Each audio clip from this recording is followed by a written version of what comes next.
자, 그래서 처음으로 제가 여러분들한테 소개해드린 와인은 바로 에멀로 소비뇽 블랑입니다. 빈티지는 2019년이에요. 이 에멀로라는 회사에서 만드는 두 개의 와인이 있어요. 그래서 레드로는 메를로를 만들고 화이트로는 이 소비뇽 블랑을 만드는데 정말로 제가 굉장히 좋아하는 와인이에요.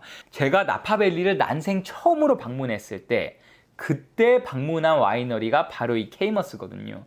근데 그때 이 케이머스를 방문했는데 그때 이제 테이스팅에서 나왔던 게 이 에멀로의 메를로예요. 근데 이 에멀로의 메를로를 딱 제가 맛보고선 완전히 감동을 했었어요.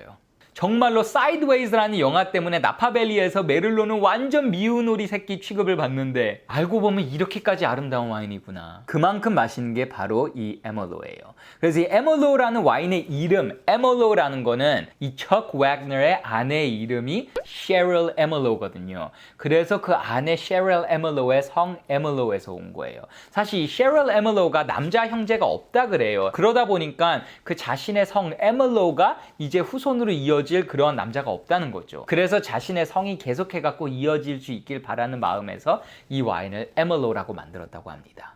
그래서 1994년도서부터 이 셰릴 에멀로가 시작한 와인이고 그러다가 2011년도에 셰릴 에멀로의 이제 딸 제니 웨그너가 이어받아갖고 이 에멀로를 이끌어가고 있다고 합니다. 그래서 이 제니 웨그너가 갖고 있는 이 소비뇽 블랑에 대한 특별한 철학이 있다 그래요. 이 소비뇽 블랑만큼은 less is more라는 철학을 갖고 있다 그래요. 그래갖고 오히려 너무나도 막 과한 과실향 이런 거를 내려고 하는 게 아니라 정말로 순수하게 너무 막 묘기를 부리지 않는 그냥 본연 그대로의 모습이 가장 맛있는 거다 라는 철학이 바로 less is more라 그러고 그만큼 너무나도 과실량이 강하도록 막 포도알을 이렇게 무르익힌다거나 아니면 반대로 살짝 너무 덜 돼갖고 오히려 약간 이 소비뇽 블랑에서 되게 쉽게 날 수 있는 향 중에 하나가 약간 조금 건초, 지푸라기 아니면 약간 grass, 그냥 약간 풀 이러한 향이 나기가 쉽거든요. 특히 뉴질랜드에서 만드는 이 소비뇽 블랑 등이 약간 그런 향들이 있는데 그런 쪽으로 가지도 않고 중립적인 이 맛을 내는 거를 되게 중시를 많이 한다 그래요. 그리고 또 제니 웨그너가 이 와인을 만드는 데 있어갖고 굉장히 재미있는 한 가지 뭔가 이 농업 방법을 이제 도입을 했다 그래요. 그게 뭐냐면은 바로 브러싱이라는 걸 이용해요. 이 브러싱이 뭐냐면은 그 포도 송이가 애기 단계일 때 약간 실제 빛 머리 빗는 그런 빗을 브러쉬라 그러잖아요. 그런 브러쉬를 갖고 얘를 이렇게 해갖고 긁는 거예요. 그렇게 하면은 이 애기 상태에서 이 포도 알 중에서 한 뭐 3분의 1 정도가 이렇게 떨어져 나가는 거죠. 그러면은 이 포도 송이당 이 포도 알 자체가 더 적게 돼요. 자, 이걸 왜 하느냐? 그래야 이게 자라면서도 실제로 약간 원래 포도 송이가 엄청 이렇게 많이 뭉쳐 있잖아요. 포도 알들이. 그러면 그 안에 있는 포도 알들은 햇빛을 충분히 받지 못한다는 거예요. 그래서 포도 알 하나하나가 햇빛을 충분히 받을 수 있게 하도록 그렇게 브러싱을 통해 갖고 이 포도 알을 일부 떼어내 갖고 정말로 각 포도 알이 햇빛을 굉장히 잘 받을 수 있도록 하는 그러한 방법을 도입한 게 이 제니 웨그너의 새로운 시도인 거고 굉장히 흥미로운 도전이라고 생각을 해요. 물론 모든 포도송이마다 다 그렇게 하진 못하죠. 일부러 하는 거긴 하지만 그래도 굉장히 흥미로운 테크니크라고 생각을 합니다. 자, 그러면 이렇게 해갖고 공들여서 만드는 이 에멀로 소비뇽 블랑 한번 테이스팅을 해보겠습니다.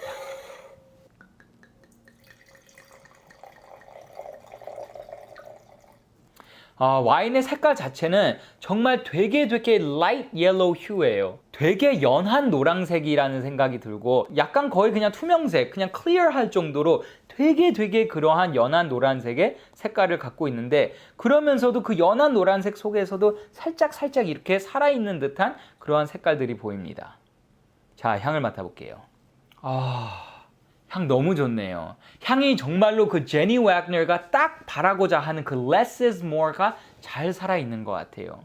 뭔가 과일 향이 과도하게 많이 나는 게 아니라 이제 과일 향이 코를 약간 약 올리듯이 그러한 식으로의 과일 향들이 코끝을 이렇게 스쳐 지나가는 것 같고 그래서 코끝에서 약간의 뭔가 천도복숭아 그다음에 메론 이러한 과일들의 향이 살짝 스쳐가고요.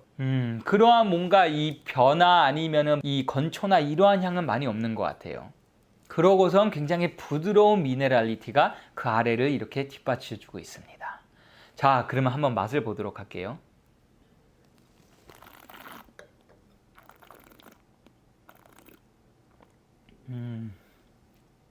와우. 피니쉬의 맛이 너무나도 특이했어요, 방금.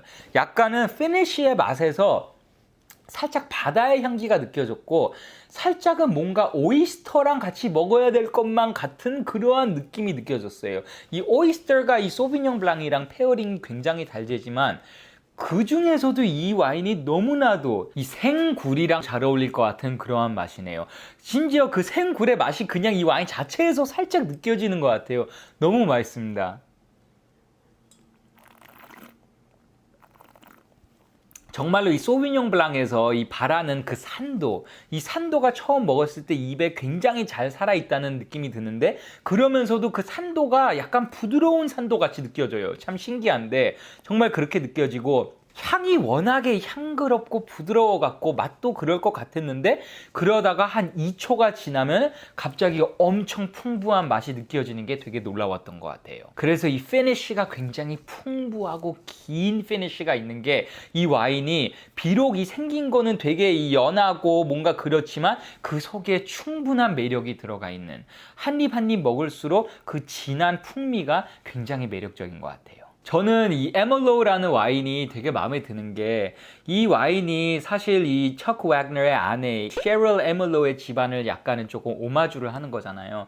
근데 그러한 약간 느낌이 너무 좋은 것 같아요. 사실 이 와인 업계가 특히 나파밸리는 약간 조금 남자들이 많이 이끌어가는 업계인데 거기에서 여성을 이렇게 오마주하는 그러한 와인을 만들었다는 거가 상징적으로도 너무 아름다운 상징이라고 생각을 하고 이 집안이 사실 그런 걸 많이 해요. 이 아까 말씀드렸던 되게 성공적으로 메요미를 이렇게 매각한 그 조 웨그너가 만들었던 벨 글라스라는 와인 있잖아요. 그 벨 글라스라는 그 와인의 이름은 척 웨그너의 어머니 로나 웨그너, 이 로나 웨그너의 가운데 이름, middle name이라는 게 있잖아요. 미국 사람들은 그 가운데 이름이 바로 벨 글라스였다 그래요. 그래서 그 와인은 척 웨그너의 어머니를 오마주하는 와인이고 이 에멀로우는 척 웨그너의 와이프를 오마주하는 와인. 이 상징이 너무나도 좋은 것 같습니다.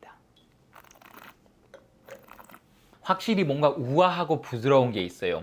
이 소비뇽 블랑 중에서도 뭐 예를 들어 갖고 쌍세르 같은 소비뇽 블랑은 워낙에 산도가 약간 찌르듯이 이렇게 워낙 강하기 때문에 부드러운 느낌이 좀 부족할 수 있는데 이 에멀로우는 그 부드러움이 너무나도 잘 살아 있습니다.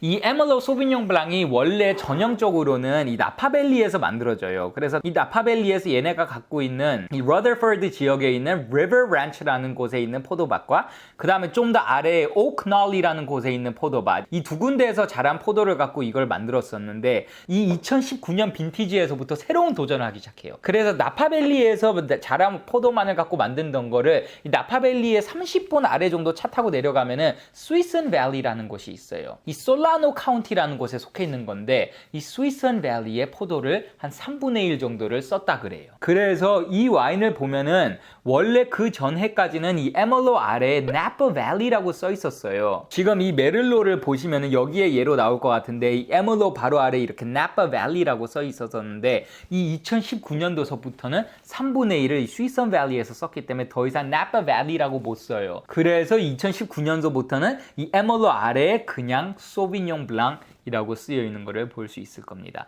어쨌든 뭔가 새로운 도전인 거고 이런 식으로 뭔가 이 맛에 있어 갖고 계속 뭔가 새로운 도전하는 거가 그게 너무 저는 흥미롭고 재밌는 것 같고 그게 바로 그 빈티지별로 이 맛을 즐길 수 있는 재미인 것 같아요. 자, 그러면 이 와인의 비비노 평점을 한번 찍어보겠습니다. 자, 에멀로우 소비뇽 블랑 2019년 빈티지 총 79명이 레이팅을 해갖고 3.9점이에요. 사실 2019년 빈티지라는 건 실제 2019년도 작년에 수확한 포도를 갖고 만들었기 때문에 수확한 이후로 와이너리에 들어가서 이 와인으로 양조되고 그 다음에 에이징되고 그렇게 해갖고 출시되면은 진짜로 이제 막 시장에 2020년도 이제 막 시장에 나온 그런 와인이라는 거를 알 수 있어요. 이 와인은 그 프레시네스를 유지하기 위해서 거의 대부분이 이 스테인리스 스틸 탱크에서 이 발효를 시켰어요. 그 다음에 에이징을 할 때도 거의 대부분은 그 마찬가지로 그냥 스테인리스 스틸에서 에이징을 하면서 그 프레시네스를 유지했습니다. 일부는 이제 오크 에이징을 했는데 그 오크도 몇 년이 사용이 된 이제는 약간 더 이상 되게 바닐라 향을 뿜어내고 있지 않은 되게 neutralize 돼 있는 그러한 이제 오크에다가 일부는 넣었다 그러지만 대부분은 그냥 스테인리스 스틸에서 했다 그래요. 그래서 일반적으로 좀 더 되게 깊고 풍부한 맛을 낼 때는 오크통에다가 숙성을 시키고 산뜻함을 그대로 유지하길 원할 때는 스테인리스 스틸에다가 하는데 여기는 대체적으로 스테인리스 스틸에다가 해갖고 굉장히 그 산뜻함을 유지했습니다. 하지만 그럼에도 불구하고 엄청난 부드러움과 그 다음에 우아함이 있는 것 같아요. 정말 약간 여성적인 매력이 있는 너무 맛있는 와인인 것 같습니다. 이 와인의 알코올 도수는 12.4도로 약간 부담이 되게 없는 알코올 도수고 그리고 한국에서의 판매가는 6만 원 후반대의 가격이라고 합니다. 자, 오늘 두 번째로 소개해드릴 이 와인은 바로 Mer Soleil Reserve Chardonnay 2018년 빈티지입니다. 그래서 아까 이제 소비뇽 블랑에서 이제 샤르도네로 넘어왔어요. 이 와인은 1988년도에 척 와그너가 만들었던 와인이고 그러다가 2001년도에 이제 척 와그너의 가장 첫 번째 아들 찰리 와그너가 이어받아갖고 지금 이끌어가고 있는 와인이고요. 이 와인은 나파밸리에서 만들어지는 와인이 아니에요. 이번 편 초반에 간단하게 설명을 드렸지만 이 샌프란시스코가 있으면 샌프란시스코 북쪽으로 나파밸리가 있어요. 근데 샌프란시스코 남쪽으로 이 해안가를 따라갖고 있는 게 바로 센트럴 코스트예요. 그래서 이 센트럴 코스트를 따라갖고 있는 카운티 중에서 가장 유명한 카운티가 몬테레이 카운티예요. 그리고 그 아래로 더 내려가면은 파소 로버스가 있어요. 어쨌든 그 두 지역이 있는 곳이 이 센트럴 코스트인데 이 센트럴 코스트가 전반적으로 바로 이 바다랑 맞닿아 있기 때문에 사실상 굉장히 그 차가운 바람이 계속해서 부는 곳이에요. 그리고 또 산악지대라서 약간 굉장히 고도도 이렇게 굉장히 가파르게 올라가고 그 다음에 이 바다에서 오는 이 차가운 바람을 계속 받는 그런 굉장히 독특한 지역입니다. 그래서 비록 이 샌프란시스코 아래에 있어서 햇빛이 굉장히 쌤에도 불구하고 그 바다에서 오는 차가운 바람과 그리고 아침에 밀려오는 그 안개 덕분에 굉장히 독특한 그러한 굉장히 유니크한 이 와인 그로잉 컨디션을 만드는 곳이라 그래요. 그래서 여기에서 뭐 피노누아도 많이 자라지만 이 샤르도네가 굉장히 컴플렉시티가 높게 자라기에 좋은 곳이에요. 그래서 이 메르솔레이를 만드는 거는 그 몬테레이 카운티 속에서도 산타 루시아 하일랜드라고 하는 고산 지역에서 이제 심은 이 샤르도네로 만든 와인이라고 해요. 근데 이 포도밭의 재밌는 이야기가 지금 이 와인을 이끌고 있는 이 찰리 와그너가 처음으로 이 포도밭에 발을 들인 게 언제냐면은 중학교 때 그 찰리 와그너가 되게 장난꾸러기여갖고 학교에다가 약간 폭죽 같은 거를 이렇게 갖고 갔다 그래요. 그러다가 선생님한테 걸려갖고 약간 며칠간 정학을 받을 정도로 약간 되게 말썽을 일으켰던 적이 있는데 그때 이 척 와그너가 약간 벌로서 그 중학생이었던 이 찰리 와그너를 보냈던 곳이 바로 이 몬테레이에 있는 이 포도밭이 산타루시아 하일랜드에 있는 이 포도밭이에요. 그래서 그때 처음으로 그 포도밭에 발을 들여갖고 약간 좀 뭔가 이런저런 일을 시켰겠죠. 그러면서 이제 인연을 맺게 된 포도밭인데 이제는 여기를 이렇게 이끌어 나가고 있습니다. 그래서 이 와인의 이름 Mer Soleil 이게 불어인데 Mer, La Mer가 바다를 뜻해요. 그리고 Soleil, Le Soleil가 태양을 뜻해요. 근데 이 딱 지역, 이 산타루시아 하일랜드가 딱 그 두 가지의 영향을 굉장히 직접적으로 받는다는 거예요. 엄청나게 강한 햇빛이 있지만 또 동시에 그거를 약간 완충해줄 바다에서의 들어오는 이 아침 안개와 그 다음에 또 오후에 들어오는 이 강한 차가운 바람 이런 것들로서 이 되게 절묘한 밸런스를 이룬다는 뜻에서 맥솔레이로 지었다고 합니다. 자, 그러면은 이 맥솔레이의 와인을 한번 테이스팅을 해보겠습니다. 자, 이 와인은 알코올 도수가 14.5도이기 때문에 아까 이 12.4도였던 소비뇽 블랑보다는 확실히 조금 더 헤비한 와인이고 색깔을 보더라도 색깔도 더 진하네요. 정말로 약간 진한 금색이 있는데 색깔이 너무나도 아름답습니다. 살아있는 금색 색깔이고 뭔가 잔을 따라갖고 이렇게 천천히 내려오는 게 정말로 이 깊은 맛이 있는 그 정도의 바디감이 있을 것 같은 느낌이 듭니다. 향 너무 좋네요. 정말로 되게 아름답고 또 동시에 정말 유니크하고 독특한 향이 나고 있어요. 일단 처음으로 나는 향 중에서는 살짝 백도의 향이 나기도 하고 근데 단순 백도의 향이라기에는 조금 더 세요 뭔가 향이. 살짝의 짭조름한 향이 있는데 정말 그게 그 바다의 영향인 것 같다는 약간 뭔가 인상이 들기도 하고, 그리고 이 포도밭 바로 옆에 이 레몬을 기르는 레몬밭이 있는데 거기에서 이 레몬 꽃의 향이 난다 그래요. 이 citrus blossom. 근데 그 레몬 꽃의 향이 실제로 조금 나는 것 같아요. 너무 약간 독특한 향이 있어요. 매우 은은하게 살짝의 피조개의 향이 나는 것 같기도 하고요. 그리고 굉장히 얇게 자른 하몽을 올려놓은 멜론의 맛. 이 하몽이 멜론의 향이 살짝 나는 것 같아요. 이 멜론 향이긴 한데 단순 멜론 향이 아니에요. 이 하몽 멜론 향. 와, 그러면서도 그 기본적으로 정말 고급 샤르도네에서 나는 정말 그 깊은 샤르도네의 향. 뭔가 금이 액체였다면은 그 금을 이 향으로서 나타냈을 때 어떤 향이었을까 싶을 정도로 아름다운 고급스러운 그런 향이 나요. 자, 그러면 한번 맛을 보겠습니다.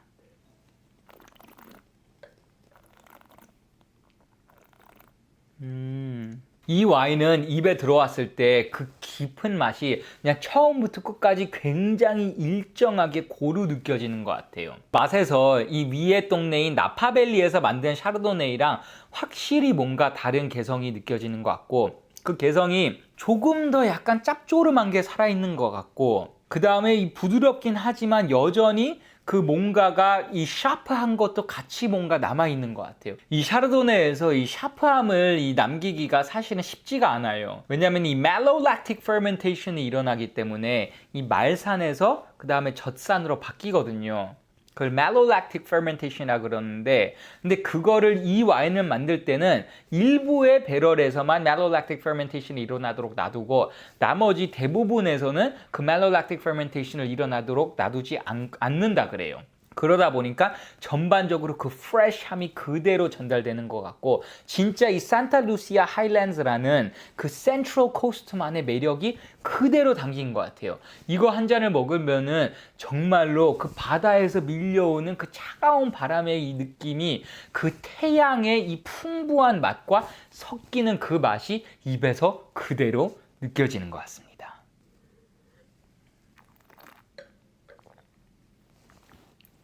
와, 너무 독특하다. 자, 그러면 이 메르솔레이도 한번 비비노를 찍어보겠습니다. 자, 메르솔레이 Reserve Chardonnay 2018년 빈티지. 총 68명이 레이팅을 해갖고 4.0점입니다. 와, 진짜 굉장히 점수도 좋고, 저도 이 와인 충분히 4.0점 할 만큼 굉장히 맛있는 것 같고, 이 나파밸리 샤르도네이를 저는 이제 요즘에 굉장히 많이 마시고 있는데, 그거랑 확실히 다른 매력을 갖고 있는 이 산타루시아 하일랜드만의, 더 크게는 이 센트럴 코스트만의 매력을 그대로 살렸다는 점에 있어갖고 이 와인이 진짜 독특한 것 같아요. 이 와인은 이제 100% 프렌치 오크에다가만 숙성을 시켜요. 그래서 스테인리스 스틸 숙성은 없고 정말 그 깊은 맛을 내기 위해서 이 프렌치 오크에다 숙성을 시킨다 그러고 한 1년 조금 넘게 숙성을 한다고 합니다. 그리고 그 중에 malolactic fermentation은 일부의 통에서만 이루어지도록 하게 한다고 하고요. 그리고 한국에서 이제 판매되는 가격은 8만 원대 후반이라고 합니다. 그리고 마지막으로 이 와인에 대해서 한 가지 얘기만 하자면은 이 똑같은 메르솔레이에서 메르솔레이 실버라고 나와요. 그 실버는 얘랑 무슨 차이냐면은 얘는 이제 오크 숙성을 한 거잖아요. 그 실버는 스테인리스 스틸 숙성을 한 거예요. 그러니까 똑같은 그 샤르도네 그 지역에서 자란 포도를 갖고 완전히 크리스프하게 스테인리스 스틸에 숙성한 거랑 그 다음에 이 풍부하게 이 프렌치 오크에 숙성한 거랑 이 두 개를 나란히 놓고 테이스팅을 해봐도 굉장히 흥미로울 것 같다는 생각이 듭니다. 자, 그럼 다음으로는 한번 레드 와인들을 마셔보겠습니다. 굉장히 기대되는데요. 처음으로 저희가 마셔볼 레드 와인은 바로 여기에 있는 보난자라는 와인이에요. 보난자. 이 보난자가 한국말로 약간의 노다지, 대풍년, 그러니까 진짜 뭔가 엄청나게 잘 되고 좋은 그런 걸 보난자라 그러는데, 이 캘리포니아가 이 와인에 있어서는 정말 하나의 보난자였기 때문에 그 축복받은 땅, 그리고 그걸 통해 갖고 만들어진 엄청나게 많은 맛있는 와인들, 이런 것들을 상징하고자 이 와인을 보난자라고 불렀다 그래요.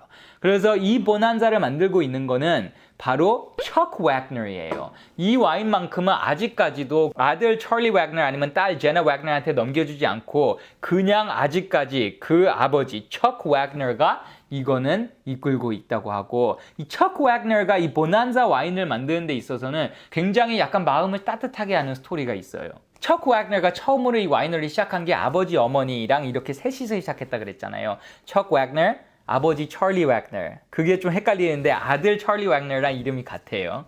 그래서 아버지 찰리 웨그너, 그리고 어머니 로나 웨그너.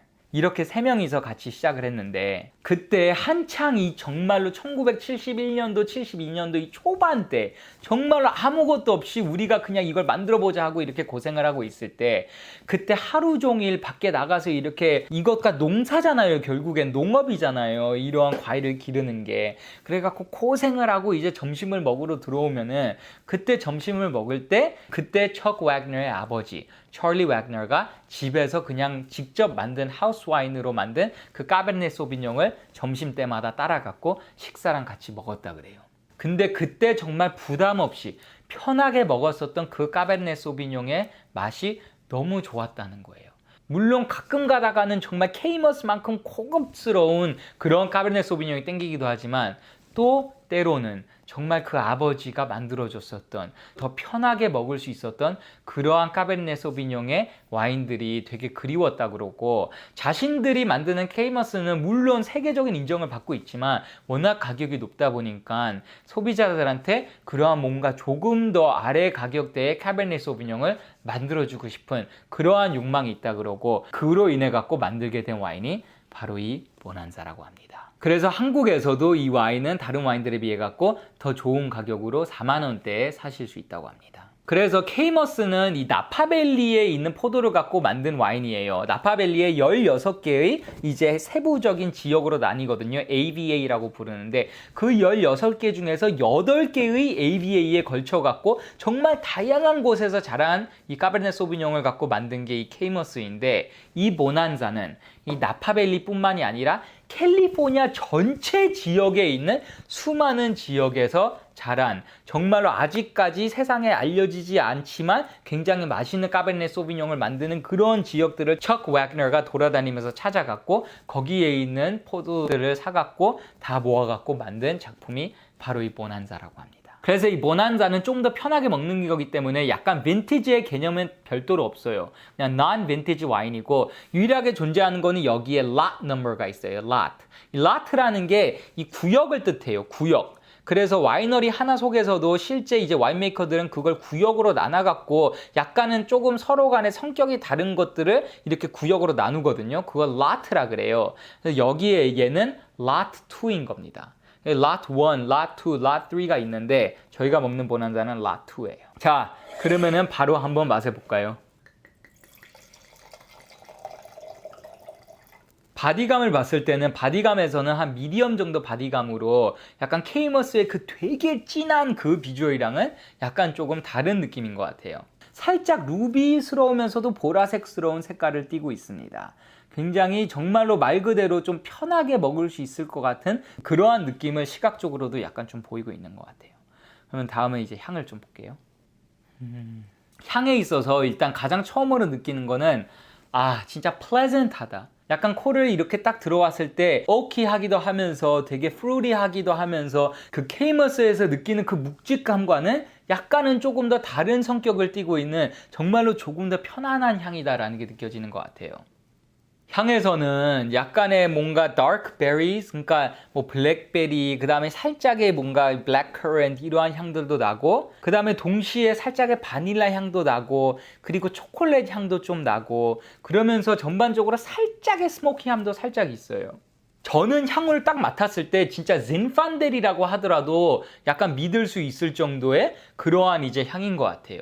특히나 미국에서는 이거가 아무리 까베르네 소비뇽이라고 적혀 있다고 하더라도 75% 이상만 까베르네 소비뇽이면은 까베르네 소비뇽이라고 이렇게 붙이고 팔 수가 있어요. 나머지 25% 조금 안 되게까지는 이제 다른 품종일 수도 있는 거거든요. 그래서 저는 이거를 여기서 뭐 공개하고 있지는 않지만 살짝의 zinfandel이 들어간 것 같다는 생각이 들어요. 이제 처음에 그 약간 되게 과실향 넘쳤던 게 조금 지나면서 그 아래에 조금 약간은 조금 분필 같은 향과 그 다음에 살짝 그 돌 같은 향들이 이제 좀 올라오고 있습니다. 진한 체리 액이 느껴지기도 하고요. 한편으로는 이게 약간의 메요미 같은 향이 느껴지기도 했어요. 자, 그러면 이제 맛을 보겠습니다.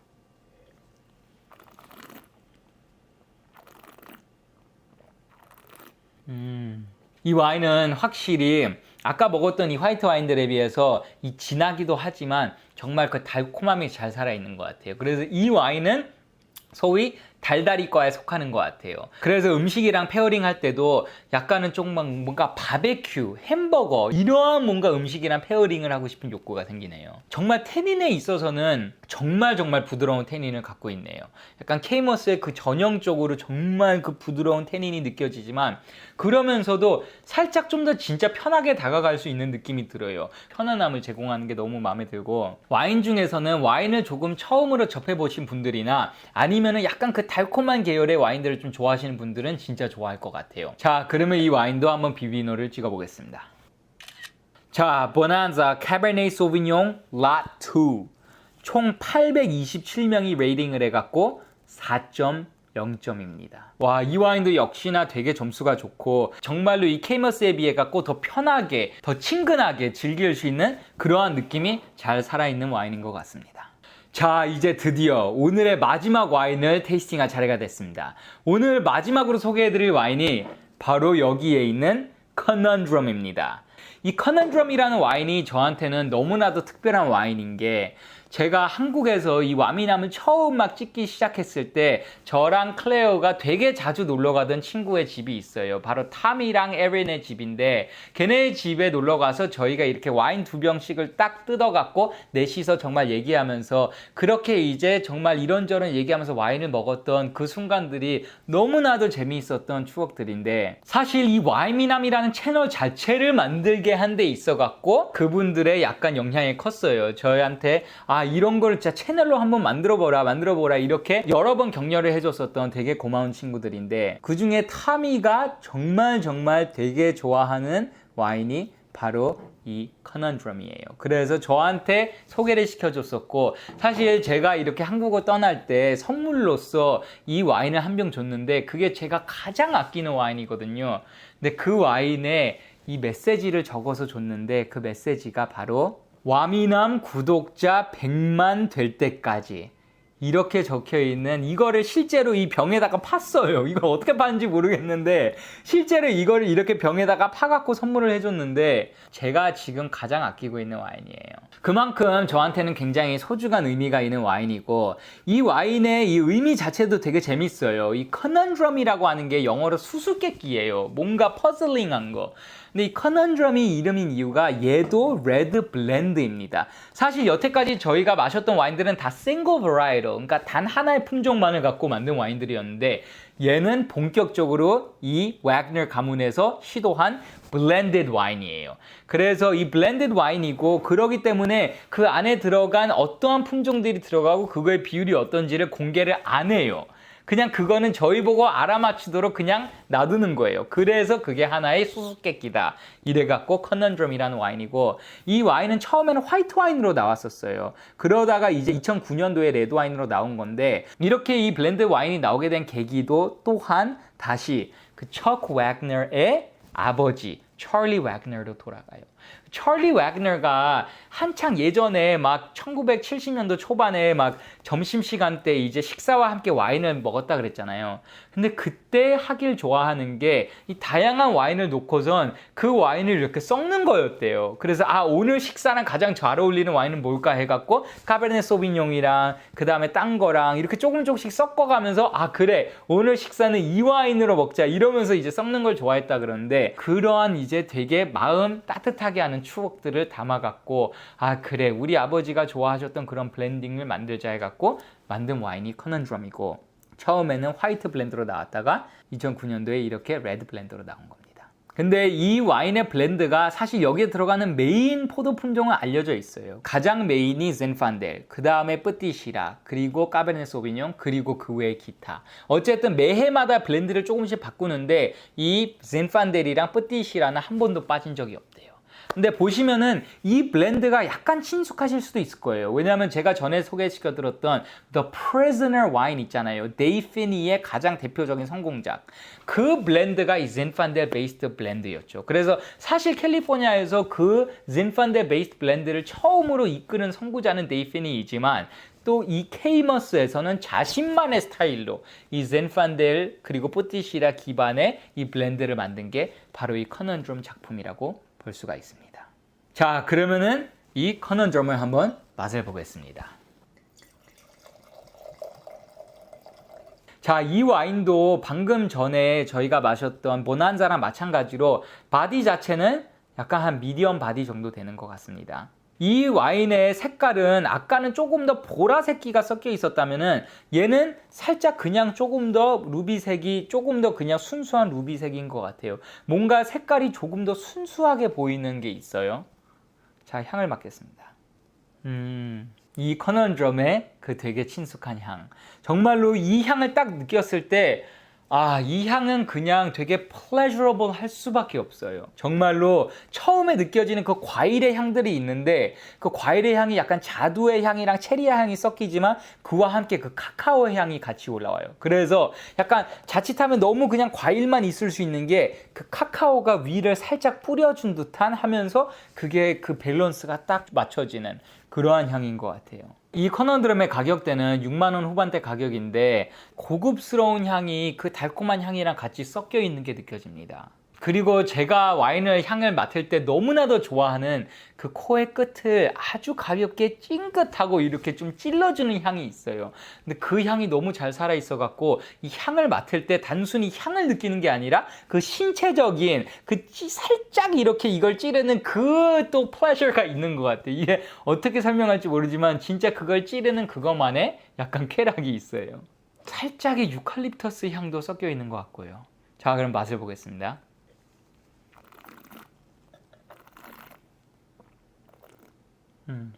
와, 맛있다. 이 커넌드럼 와인이 여전히 큰 그림에서는 여전히 달달이과에 속하긴 해요. 하지만 이 커넌드럼 와인은 진짜 말 그대로 정말로 여러 품종이 섞이면서 컴플렉시티가 있어요. 근데 그 복합성이 저희가 일반적으로 생각하는 그 유럽 와인에서의 컴플렉시티랑은 또 다른 느낌의 컴플렉시티예요. 정말로 이 케이머스만의 느낌의 이 컴플렉시티를 갖고 있어요. 그렇기 때문에 이게 자칫하면 살짝 달콤한 끼도 있고 그 다음에 되게 풍부한 과일 끼도 있기 때문에 약간은 단순할 수가 있는 게 정말로 그 컴플렉시티로 인해 갖고 전혀 이게 단순한 와인이라는 생각이 안 들어요. 딱 그 밸런스를 맞춰 갖고 한 입 한 입 먹을 때마다 약간 그 맛을 알아가는 재미가 그대로 살아있는 맛이에요. 이 와인이 제가 좋아할 수밖에 없는 게 제가 이탈리아 와인 중에서 정말 특이해하는 게 이 이탈리아 가장 남부 폴리아에서 나오는 네그로 아마로라는 품종을 되게 좋아하거든요. 근데 심지어 그 네그로 아마로의 향이 좀 나는 것 같고 맛이 진짜 네그로 아마로의 맛이 좀 나는 거예요.